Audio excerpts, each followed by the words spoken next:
Hi മക്കളെ, mathematics ആണോ നിങ്ങളുടെ പേടി സ്വപ്നം? എത്ര പഠിച്ചിട്ടും മാർക്ക് കിട്ടാത്ത ഒരു സബ്ജക്റ്റ് ആയിട്ട് മാത്തമാറ്റിക്സ് മാറിക്കഴിഞ്ഞോ? യെസ് മക്കളെ, ഇന്ന് നമ്മൾ ചെക്ക് ചെയ്യാൻ പോകുന്നത് എങ്ങനെയാണ് ഈ ഒരു സിറ്റുവേഷനിൽ നിന്നും ക്ലാസ്സിലെ മാത്സ് ടോപ്പറായിട്ട് നമുക്ക് മാറാൻ കഴിയുക എന്നാണ്. പല കുട്ടികളും മാത്തമാറ്റിക്സിനെ പേടിയോടെയാണ് നോക്കിക്കാണുന്നത്. കാരണം മറ്റൊന്നുമല്ല, എങ്ങനെയൊക്കെ പഠിച്ചിട്ടും അവർക്കൊരു 90% അബോവിലേക്ക് സ്കോർ ചെയ്യാൻ പറ്റുന്നില്ല. 90% കിട്ടുന്നില്ല, പിന്നെ 95%. അപ്പോൾ അത്രയ്ക്ക് ബുദ്ധിമുട്ടാണ് പല കുട്ടികൾക്കും മാത്സിൽ മാർക്ക് വാങ്ങുക എന്ന് പറയുന്നത്. ഇതെന്തുകൊണ്ടാണെന്ന് വെച്ചാൽ, ഏതെങ്കിലും ഒരു ക്ലാസ്സിൽ നമ്മൾ പഠിച്ചു കഴിഞ്ഞ 6-ലോ 7-ലോ എവിടെയെങ്കിലും നമുക്ക് നമ്മുടെ ഫൗണ്ടേഷൻ മിസ്സായിട്ടുണ്ടാവും. വേണ്ട ബേസിക് ആയിട്ടുള്ള കാര്യങ്ങൾ ഒന്നുകിൽ ക്ലാസ് എടുത്ത ടീച്ചറുടെ കുഴപ്പമായിരിക്കാം, അല്ലെങ്കിൽ ആ ക്ലാസ്സിലിരുന്ന നിങ്ങളുടെ കുഴപ്പമായിരിക്കാം, അല്ലെങ്കിൽ എന്തെങ്കിലും ഒരു കമ്മ്യൂണിക്കേഷൻ ഗ്യാപ്പിൻ്റെ ഇഷ്യൂ ആയിരിക്കാം, കോവിഡ് പോലെയുള്ള സിറ്റുവേഷൻസിൻ്റെ വിഷയമായിരിക്കാം. ആ ഒരു നിങ്ങളെ ബേസിക്സ് കിട്ടേണ്ട ഒരു നിങ്ങൾ 3rd-ലോ 4th-ലോ ഒക്കെ പഠിക്കുമ്പോൾ കോവിഡ് ആ ഒരു സമയത്തായിരുന്നു, അപ്പോൾ അതിൻ്റെ ഇഷ്യൂ ആയിരിക്കാം. അപ്പോൾ പല കാര്യങ്ങൾ കൊണ്ട് മാത്സിൻ്റെ ഫൗണ്ടേഷൻ കൃത്യമായിട്ട് ലഭിക്കാത്തത് കൊണ്ടായിരിക്കും പലർക്കും മാത്സ് ഇപ്പോൾ ടഫായിട്ട് വരുന്നത്. അപ്പോൾ സ്വാഭാവികമായിട്ടും അതിൽ നിങ്ങൾക്ക് മാർക്ക് കുറയുമ്പോൾ തന്നെ നിങ്ങൾക്ക് അതിനോടുള്ള ഇഷ്ടവും കുറയും, ആ സബ്ജക്റ്റ് പഠിക്കാനുള്ള ഇൻട്രസ്റ്റ് കുറഞ്ഞു വരും. അപ്പോൾ കാര്യങ്ങൾ കൂടുതൽ വേഴ്സ് ആവും.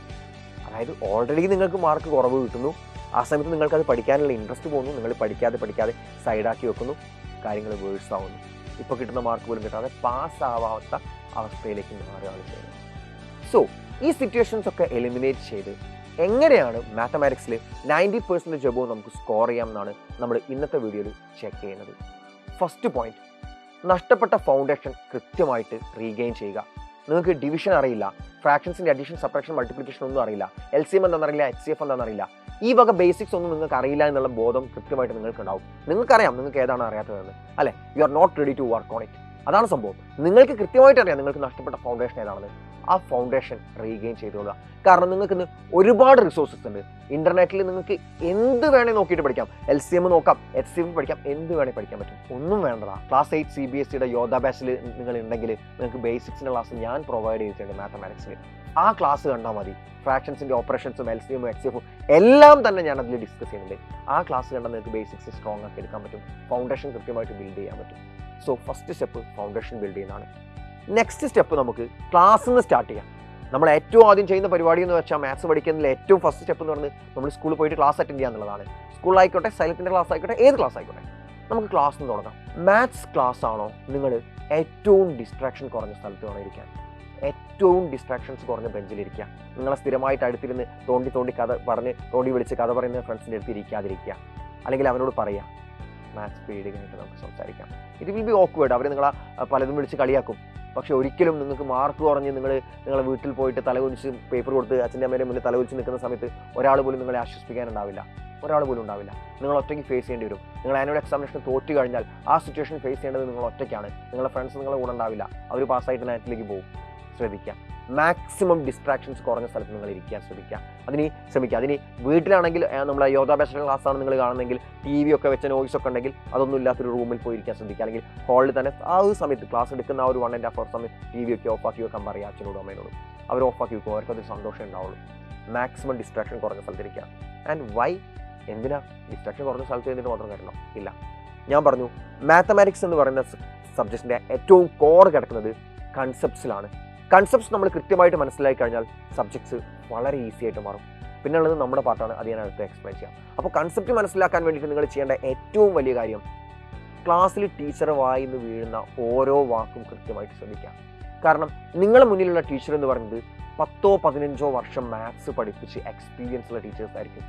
അല്ലെങ്കിൽ അത്രമാത്രം സ്കില്ലുള്ള, അത്രമാത്രം ക്വസ്റ്റ്യൻ പേപ്പേഴ്സ് അനലൈസ് ചെയ്ത് ഏത് ക്വസ്റ്റ്യൻ എവിടെ ചോദിക്കുമെന്ന് നല്ല പോലെ അറിയാവുന്ന ടീച്ചേഴ്സാണ്. അവർക്കറിയാം എന്തെങ്ങനെ പറഞ്ഞു തരണമെന്ന്. ഞാനൊരു ക്ലാസ് എടുക്കുന്ന സമയത്ത് മാത്സിലൊരു chapters, for example rational numbers ആണെങ്കിൽ അതെടുക്കുന്ന സമയത്ത് ഞാൻ ആലോചിക്കുക എങ്ങനെയാണ്, ഓക്കെ എൻ്റെ മുന്നിൽ ഇരിക്കുന്ന കുട്ടിക്ക് ഏറ്റവും സിമ്പിളായിട്ട് എനിക്ക് എങ്ങനെ പറഞ്ഞു കൊടുക്കാൻ പറ്റും, അതാണ് ഞാൻ ആലോചിക്കുക. അപ്പം ആ ക്ലാസ് നിങ്ങൾ ഉഴപ്പി എന്നിട്ട് ആ ചാപ്റ്റർ പഠിക്കേണ്ട സമയത്ത് നിങ്ങൾ പോയിട്ട് NCERT ടെക്സ്റ്റ് ബുക്ക് തുറന്ന് നിങ്ങൾക്കൊന്നും മനസ്സിലാവില്ല. കാരണം NCERT ടെക്സ്റ്റ് ബുക്കിൽ സ്റ്റാൻഡേർഡ് ഡെഫിനിഷൻസും കാര്യങ്ങളൊക്കെ തന്നെ ഉണ്ടാവുക. അത് നിങ്ങൾ വായിച്ചെടുക്കുക എന്ന് പറഞ്ഞാൽ ഈസി അല്ല. എന്നാൽ ആസ് എ ടീച്ചർ ഞാൻ ക്ലാസ് എടുക്കുന്ന സമയത്ത് ഞാൻ ആലോചിക്കുക, ഈ NCERTയിലുള്ള ഈ ടെക്സ്റ്റ് ബുക്ക് അതേപടി പറഞ്ഞു കൊടുക്കാനാണെങ്കിൽ എൻ്റെ ആവശ്യം എന്താ, ഇതെങ്ങനെ സിമ്പിളായിട്ട് എനിക്ക് എൻ്റെ മക്കൾക്ക് പറഞ്ഞു കൊടുക്കാൻ പറ്റും, അതാണ് ഞാൻ ആലോചിക്കുക. അതേപോലെ തന്നെയാണ് എല്ലാ ടീച്ചേഴ്സും ആലോചിക്കുക. അതുകൊണ്ട് തന്നെ മാക്സിമം ടീച്ചേഴ്സിനെ യൂട്ടിലൈസ് ചെയ്യുക. മാക്സിമം അവരെ യൂട്ടിലൈസ് ചെയ്യുക. അവർ പറയുന്ന ഓരോ കാര്യങ്ങളും കൃത്യമായിട്ട് മനസ്സിലാക്കുക. ആൻഡ് ഏറ്റവും ബെസ്റ്റ് തിങ്, ആസ്ക് ഡൗട്ട്സ്. നിങ്ങൾക്ക് സംശയങ്ങളുണ്ടാവും. ക്ലാസ്സിൽ ടീച്ചേഴ്സ് കാര്യങ്ങൾ പറയുന്ന സമയത്ത് അത് ഏത് നല്ലോണം ക്ലാസ്സിലെ ടീച്ചേഴ്സ് ആണെങ്കിലും നിങ്ങൾക്ക് ഡൗട്ട്സ് ഉണ്ടാവും. ഡൗട്ട്സ് ഒരു മടിയും കൂടാതെ എഴുന്നേറ്റ് നിങ്ങൾക്ക് ചോദിക്കാം മക്കളെ. നിങ്ങൾ ഫ്രണ്ട്സ് കളിയാക്കും, ഫ്രണ്ട്സ് ഇവരെന്താ ഡൗട്ട് ചോദിക്കുന്നത്, നമുക്ക് തന്നെ ഒരു തോന്നലുണ്ടാവും, ഞാൻ മണ്ടനായതുകൊണ്ടാണോ ഈ ഡൗട്ട്സ് ഒക്കെ എനിക്ക് വരുന്നത്, വേറെ ആർക്കും ഒരു ഡൗട്ടില്ലല്ലോ, വേറെ ആർക്കും എല്ലാം മനസ്സിലായിട്ട്. ടീച്ചർ മനസ്സിലായോ മക്കളെ? ആ നിങ്ങളിങ്ങനെ നോക്കൂ, എല്ലാവർക്കും എല്ലാം മനസ്സിലാവുന്നുണ്ട്. അപ്പോൾ കഴിഞ്ഞ പരീക്ഷയ്ക്ക് പൊട്ടിയോ നടക്കാവുന്ന യെസ് മിസ് അങ്ങനെ തലയാടുണ്ടാവും. വെറുതെയാണ്, ആർക്കും ഒന്നും മനസ്സിലായിട്ടൊന്നുമല്ല. എല്ലാവരും എന്താണ് ഇനി ഇരുന്ന് ഡൗട്ടൊക്കെ ചോദിക്കാനുള്ളൊരു മടിയിൽ. ഇപ്പം ഞാൻ ക്ലാസ് ശ്രദ്ധിക്കുന്നില്ല, ഞാൻ ടീച്ചർ മനസ്സിലായെന്ന് വെച്ചാൽ മനസ്സിലായില്ല, ഞാനിപ്പോൾ പുറത്തേക്ക് നോക്കിയിരിക്കുക. ടീച്ചർ ക്ലാസ് എടുക്കുന്ന സമയത്ത് ടീച്ചർ ഞാൻ പുറത്തേക്ക് നോക്കിയിരുന്നു, ടീച്ചർ ചോദിക്കുന്ന സമയത്ത് ഞാൻ മനസ്സിലായെന്ന് വെച്ചാൽ ഇല്ല മിസ്സേ ഞാൻ പുറത്തേക്ക് നോക്കിയിരിക്കുകയായിരുന്നു എന്ന് പറയുമോ? ഇല്ല, മനസ്സിലായി മിസ് എന്നല്ലേ പറയുള്ളൂ.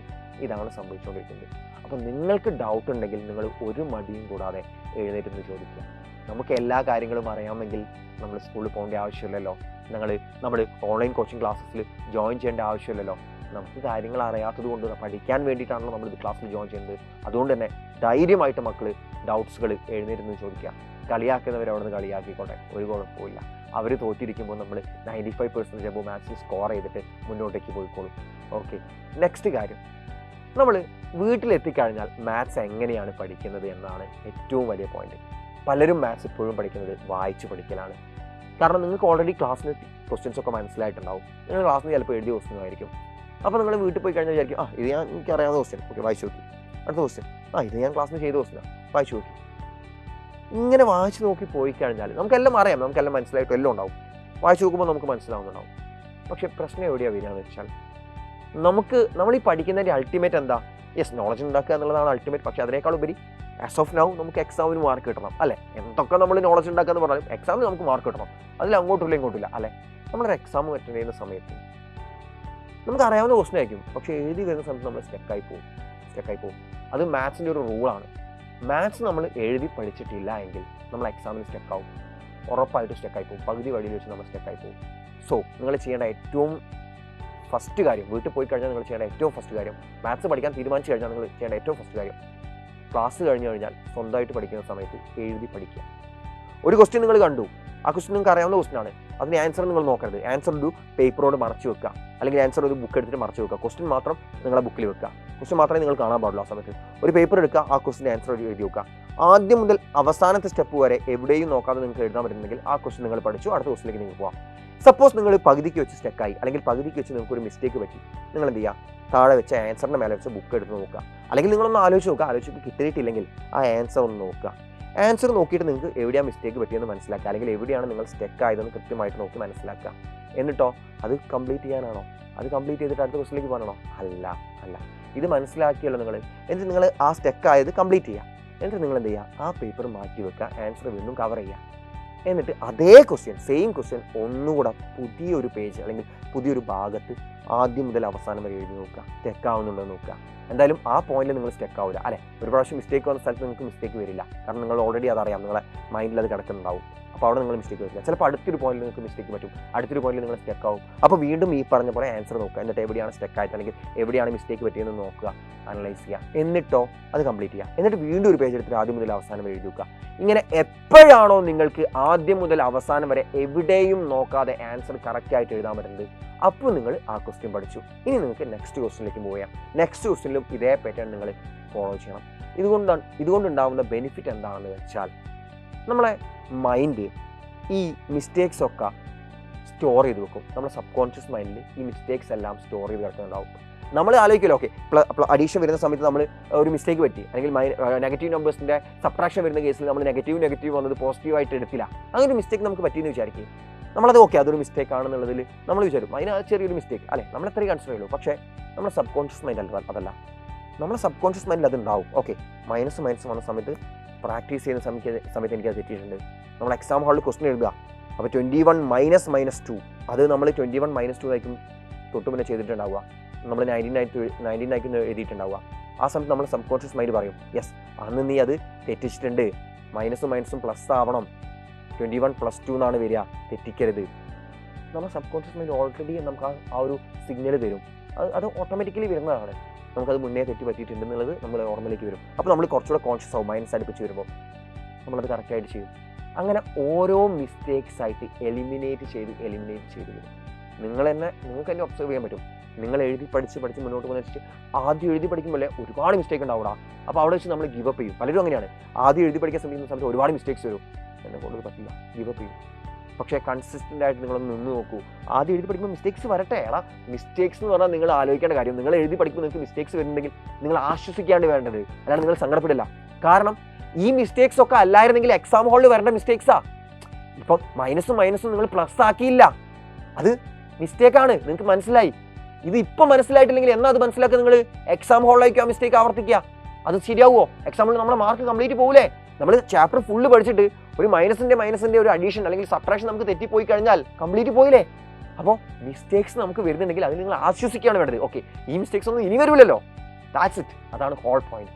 സോ മാക്സിമം പ്രാക്ടീസ് ചെയ്യുമ്പോൾ എഴുതി പ്രാക്ടീസ് ചെയ്യുക. പഠിക്കുമ്പോൾ എഴുതി പഠിക്കുക. അതിനു വേണ്ടിയിട്ടാണ് പണ്ട് മുതലേ ടീച്ചേഴ്സ് പറയുന്നതാണ്, മാത്സ് ടീച്ചേഴ്സ് എഴുതി പഠിക്കുക എന്നുള്ളത്. എഴുതി പഠിക്കുന്നതിൽ നിങ്ങൾ കൃത്യമായിട്ട് ഫോക്കസ് ചെയ്യുക മക്കളെ. അതാണ് ഏറ്റവും നമ്മൾ സെൽഫായിട്ട് പഠിക്കുന്ന സമയത്ത് ഏറ്റവും നമ്മൾ ഇമ്പോർട്ടൻസ് കൊടുക്കേണ്ട ഒരു ഏരിയ ആണ് എഴുതി പഠിക്കുന്നത്. അത് കൃത്യമായിട്ട് എഴുതി പഠിക്കുക. നിങ്ങൾക്ക് വേണമെങ്കിൽ ന്യൂസ് പ്രിൻസ് ഒക്കെ അട്ടിക്ക് വാങ്ങാൻ കിട്ടും. അത് വാങ്ങി കൊണ്ടിട്ട് എഴുതി പഠിക്കുക. അല്ലെങ്കിൽ റഫ് നോട്ട്സ് അതിനായിട്ട് വേണ്ടി വാങ്ങിക്കോളൂ. അല്ലെങ്കിൽ അതിനായിട്ട് വേണ്ടി റഫ് നോട്ട്സ് ഉണ്ടാക്കുക. എഴുതി പഠിക്കാൻ വേണ്ടിയിട്ട് മാത്രം കുറച്ച് പേജസ് സംഘടിപ്പിച്ച് വെക്കുക. അത് ഒരു ചാപ്റ്ററൊക്കെ എഴുതി പഠിക്കുന്നുണ്ടെങ്കിൽ ഒരു 8 പേജ് ഉണ്ടാവും. ചിലപ്പോൾ 8 പേജ്, എത്ര 8 പേജൊക്കെ ഉണ്ടാവും. അങ്ങനെയാണ്, സ്വാഭാവികമാണ്. പക്ഷേ എഴുതി പഠിച്ചുകൂടാ. കാരണം 8th എന്ന് പറയുന്നത് 9th-ൻ്റെയും 10th-ൻ്റെയും ഫൗണ്ടേഷനാണ്.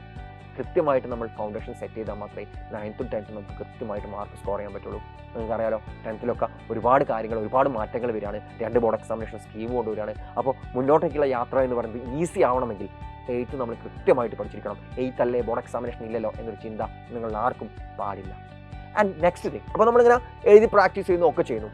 പക്ഷേ അതിൽ നിങ്ങൾ ഫേസ് ചെയ്യാൻ പോകുന്ന ഏറ്റവും വലിയൊരു പ്രശ്നമാണ് ടൈം. മാത്സ് എക്സാമിനേഷൻ അറ്റൻഡ് ചെയ്യുന്ന സമയത്ത് നമുക്ക് തെറ്റിപ്പോകുന്നതും സ്റ്റക്കാവുന്നതും മാത്രമല്ല പ്രശ്നം. അവിടെ തന്നിട്ടുള്ള കൃത്യമായിട്ടൊരു ടൈം ഫ്രെയിം ഉണ്ടാവും. ആ ടൈം ഫ്രെയിമിൽ ആ എക്സാം എഴുതി കംപ്ലീറ്റ് ചെയ്യാൻ നമ്മളെ കൊണ്ട് പറ്റണം.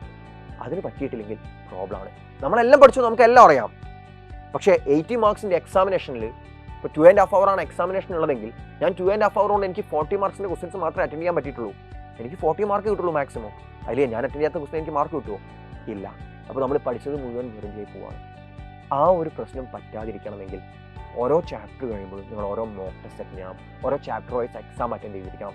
അത് കൃത്യമായിട്ടുള്ള ടൈം ഫ്രെയിമിൻ്റെ ഉള്ളിലായിരിക്കണം. ഫോർ എക്സാമ്പിൾ 30 മാർക്സിൻ്റെ ക്വസ്റ്റ്യൻ പേപ്പർ 1 hour കൃത്യമായിട്ട് നിങ്ങൾ അത് അറ്റൻഡ് ചെയ്ത് കഴിഞ്ഞാൽ നിങ്ങൾക്ക് നല്ല രീതിയിൽ ഇമ്പ്രൂവ്മെൻറ്റ് ഉണ്ടാവും. അത് ആ ടൈമിൽ തന്നെ നിങ്ങൾ തീർക്കണം. നിങ്ങൾ 1 hour നിങ്ങൾ ഉപയോഗിക്കാൻ പാടുള്ളൂ. അത്രേ പാടുള്ളൂ. നിങ്ങൾക്ക് അറിയാം, അയ്യോ സാർ എനിക്ക് അറിയാവുന്ന ക്വസ്റ്റ്യൻ ഒരു 5 minute തരുമോ? ചോദിക്കരുത്. നിങ്ങൾക്കത് സമയം കിട്ടിയിട്ടില്ലെങ്കിൽ അടുത്ത എക്സാം നിങ്ങൾ ശ്രദ്ധിക്കുക. നിങ്ങൾക്ക് സമയം കിട്ടുന്നില്ല, സമയം കൃത്യമായിട്ട് മാനേജ് ചെയ്യണം. ആദ്യം മുതലേ സ്പീഡിൽ എഴുതി തുടങ്ങുക. ആ ഒരു കാര്യം നിങ്ങൾ ശ്രദ്ധിക്കണം. Time management, correct timer set ചെയ്തിട്ട് എക്സാംസ് എഴുതി പ്രാക്ടീസ് ചെയ്യാം. അതിന് നിങ്ങളെ ഏറ്റവും കൂടുതൽ ഹെൽപ്പ് ചെയ്യുന്ന ബാച്ചാണ് സൈലത്തിൻ്റെ യോധ ബാച്ച്. യോധ ബാച്ചിൽ നമ്മൾ ഓരോ ചാപ്റ്റർ ഫിനിഷ് ചെയ്യുമ്പോഴും, സൈലത്തിൻ്റെ ഓൺലൈൻ ട്യൂഷൻ ബാച്ചാണെന്നുള്ളത് നിങ്ങൾക്ക് അറിയാലോ. അപ്പോൾ ആ ഒരു ബാച്ചിൽ ഓരോ ചാപ്റ്റേഴ്സ് നമ്മൾ ഫിനിഷ് ചെയ്യുമ്പോഴും ചാപ്റ്റർ വൈസ് എക്സാംസ് ഞാൻ തരാറുണ്ട് നിങ്ങൾക്ക്. മാത്തമാറ്റിക്സിൽ ഒരു ചാപ്റ്റർ എന്ന് പറഞ്ഞാൽ 30 മാർക്കിൻ്റെ എക്സാം ആയിരിക്കും. 30 മാർക്കിൻ്റെ എക്സാം 1 hour ഉണ്ടാവുക. ആ 1 hour ടൈം ടേബിളുള്ള 1 hour ടൈം പീരീഡുള്ള ആ ഒരു എക്സാമിനേഷൻ്റെ ക്വസ്റ്റ്യൻ പേപ്പർ PDF ആയിട്ട് നിങ്ങൾക്ക് ആപ്പിൽ ലഭിക്കും. ആ ഒരു സമയത്ത് ആ ഒരു എക്സാമിന് ഒരു 2-3 ദിവസം മുന്നേ നിങ്ങൾക്ക് നോട്ടിഫിക്കേഷൻ വരും, എക്സാം ഉണ്ട്. അപ്പോൾ നിങ്ങൾ ആ ഒരു 2-3 ദിവസം കൃത്യമായിട്ട് പഠിക്കുക ആ ചാപ്റ്റർ. എന്നിട്ടോ കൃത്യമായിട്ട് ആ ഒരു ടൈം പറയും എപ്പോഴാണ് ആ ക്വസ്റ്റ്യൻ പേപ്പർ ആപ്പിൽ അവൈലബിൾ ആവുക. ആ ടൈമിൽ നിങ്ങൾ കൃത്യമായിട്ട് ക്വസ്റ്റ്യൻ പേപ്പർ ഡൗൺലോഡ് ചെയ്യാം. ഡൗൺലോഡ് ചെയ്തിട്ട് കൃത്യമായിട്ട് ടൈമർ വെക്കുക. ആ സമയത്തിനുള്ളിൽ നിങ്ങൾ ക്വസ്റ്റ്യൻ പേപ്പർ ചെയ്തിട്ട് സൈഡിൽ വെക്കുക, ആൻസർ കീ സൈഡിൽ വെക്കുക. തൊട്ടടുത്ത ആ ഒരു അവർ കഴിഞ്ഞ് ഉടനെ തന്നെ നിങ്ങൾക്ക് അതിൻ്റെ ആൻസർ കീ ഡിസ്കസ് ചെയ്യുന്ന വീഡിയോ വരും. അതിൻ്റെ ആൻസറിൽ എന്തൊക്കെ കാര്യങ്ങളാണ് എഴുതുന്നത്, ഏതൊക്കെ സ്റ്റെപ്പിന് ഏതൊക്കെ മാർക്ക് ഉണ്ട് എന്നുള്ള കൃത്യമായിട്ടുള്ള വീഡിയോ വരും. ഏത് ടീച്ചറാണോ ക്വസ്റ്റ്യൻ പേപ്പർ ഇട്ടത് ആ ടീച്ചർ വകയ്ക്കും ആ വീഡിയോ ഉണ്ടാവുക. ആ വീഡിയോയിൽ ടീച്ചർ കൃത്യമായിട്ട് ആൻസേഴ്സ് ഒക്കെ ബോർഡിൽ എഴുതും. അത് നോക്കുക. നിങ്ങൾ എഴുതിയതിൽ എന്തെങ്കിലും മിസ്റ്റേക്ക് ഉണ്ടോ? കംപ്ലീറ്റ് ആയി നമ്മൾ. അതേപോലെ ചാപ്റ്റർ വൈസ് എക്സാംസ് മാത്രമല്ല, ടേം എക്സാം ഉണ്ട്. കാരണം നമ്മുടെ ആനുവൽ എക്സാമിനേഷൻ എന്ന് പറഞ്ഞാൽ 30 മാർക്കിൻ്റെ എക്സാം അല്ല, 60 മാർക്കോ അല്ലെങ്കിൽ 80 മാർക്കോ ആയിരിക്കും. അതുകൊണ്ട് തന്നെ സൈലത്തിൻ്റെ വക തന്നെ നിങ്ങൾക്ക് ടേം എക്സാമിനേഷൻസ് ഉണ്ടാവും. അതേപോലെ തന്നെ ആനുവൽ എക്സാമിനേഷന് തൊട്ട് മുന്നേ മോഡൽ എക്സാമിനേഷൻസ് ഉണ്ടാവും. ഒരു ലോഡ് എക്സാമിനേഷൻസ് നിങ്ങൾക്ക് വേണ്ടി കാത്തിരിക്കുന്നുണ്ട്. സോ യോധ ബാച്ചിൽ നിങ്ങൾക്ക് ഒരു ലോഡ് എക്സാംസ് പ്രാക്ടീസ് ചെയ്യാം. അതോടൊപ്പം തന്നെ ഡെയിലി ക്ലാസ്സസും ഉണ്ടാവും. ഡെയിലി ഒരു 1 hour അല്ലെങ്കിൽ 1.5 hour മാത്രം പഠിച്ചുകൊണ്ട് നമ്മൾ ഈ ഒരു അക്കാദമിക് ഇയർ മുഴുവൻ എല്ലാ സബ്ജക്റ്റിലും 90% എബോവ് മാർക്ക് നേടുക എന്നതാണ് യോധ ബാച്ചിൻ്റെ ലക്ഷ്യം എന്ന് പറയുന്നത്. അപ്പോൾ മാത്സ് നിങ്ങൾ ഇങ്ങനെ പ്രാക്ടീസ് ചെയ്യണം. അതോടൊപ്പം മാത്സിൽ ഏറ്റവും ഇമ്പോർട്ടൻ്റ് ആണ് MCQs. നിങ്ങൾ എക്സാമിന് മാക്സിമം MCQs അവസാനം അറ്റൻഡ് ചെയ്യാൻ ശ്രമിക്കാം. MCQs ആദ്യം കിടക്കണ്ട. ആദ്യം നിങ്ങളൊരു 5 mark ക്വസ്റ്റ്യൻസ് തുടങ്ങിക്കോളൂ, അല്ലെങ്കിൽ 4 mark ക്വസ്റ്റ്യൻസ് തുടങ്ങും. എന്നിട്ട് അവസാനത്തേക്ക് MCQസിലേക്ക് വന്നാൽ മതി. ആൻഡ് MCQs എന്ന് പറയുന്നത് ഭയങ്കര വില്ലനാണ് നമ്മുടെ ടൈം കൺസ്യൂം ചെയ്യുന്ന കാര്യത്തിൽ. എക്സാമിലൊക്കെ പ്രത്യേകിച്ച് ആകെ 3 ക്വസ്റ്റ്യൻ ഉണ്ടാവുള്ളൂ. ഇപ്പോൾ ഫോർ എക്സാമ്പിൾ 30 മാർക്കിനാണെന്ന് വെച്ചാൽ ഒരു 3 ക്വസ്റ്റ്യൻ ഒക്കെ ഉണ്ടാവും. എന്നാൽ 80 മാർക്സിനാണെങ്കിൽ 20 ക്വസ്റ്റ്യൻസ് ഉണ്ടാവും. ഈ 20 ക്വസ്റ്റ്യൻസ് അറ്റൻഡ് ചെയ്ത് തന്നെ ഫുൾ ടൈം പോകും എക്സാമിന് പലരുടെയും. പക്ഷേ ആകെ കിട്ടുന്ന 3 മാർക്കാണ് 20 മാർക്ക്. ഒരു ക്വസ്റ്റ്യൻ 1 മാർക്ക് ഉണ്ടാവും MCQ. അപ്പോൾ 20 മാർക്കേ ആകെ കിട്ടുള്ളൂ. അപ്പോൾ അത് MCQs നമുക്ക് കൃത്യമായിട്ട് അറ്റൻഡ് ചെയ്യാൻ ഒരു ക്വസ്റ്റ്യൻ 1 മിനിറ്റ് ഒക്കെ എടുക്കാൻ പാടുള്ളൂ. അത്രയും എടുക്കരുത് ആക്ച്വലി. അപ്പോൾ MCQs കൃത്യമായിട്ട് അറ്റൻഡ് ചെയ്യണമെങ്കിൽ യോധ ബാച്ചിൽ നമുക്ക് ഓരോ പീരീഡ് കഴിയുമ്പോൾ നിങ്ങൾക്ക് 5 MCQs വെച്ചിട്ട് ആ പീരീഡിൽ നിങ്ങൾക്ക് ആപ്പിൽ അവൈലബിൾ ആവും. ഒരു പീരീഡ് കഴിഞ്ഞാൽ 5 MCQs ആ പീരീഡിന് കിട്ടും നിങ്ങൾക്ക്. അത് ആപ്പിൽ സെപ്പറേറ്റ് ആയിട്ട് ക്ലാസ്സിൽ ഡിസ്കസ് ചെയ്യുന്ന MCQ അല്ല, അതല്ലാതെ എക്സ്ട്രാ ഉള്ള MCQ ആണ്. ക്വിസ് ഫോർമാറ്റിൽ ആപ്പിൽ നിങ്ങൾക്ക് അറ്റൻഡ് ചെയ്യാൻ പറ്റും ക്വിസ് ആയിട്ട്.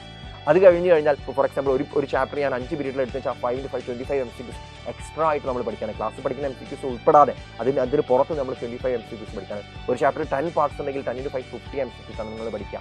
ആലോചിച്ച് നോക്കുക എത്രമാത്രം MCQs നമ്മൾ പഠിക്കുന്നു. സോ ഇത്രയും കാര്യങ്ങൾ നമ്മൾ കൃത്യമായിട്ട് ശ്രദ്ധിച്ചു കഴിഞ്ഞാൽ ഈ ഒരു അക്കാദമിക് ഇയറിൽ മാത്സിൽ നമുക്ക് 95% ഇപ്പോൾ ഈസി ആയിട്ട് സ്കോർ ചെയ്യാൻ പറ്റും.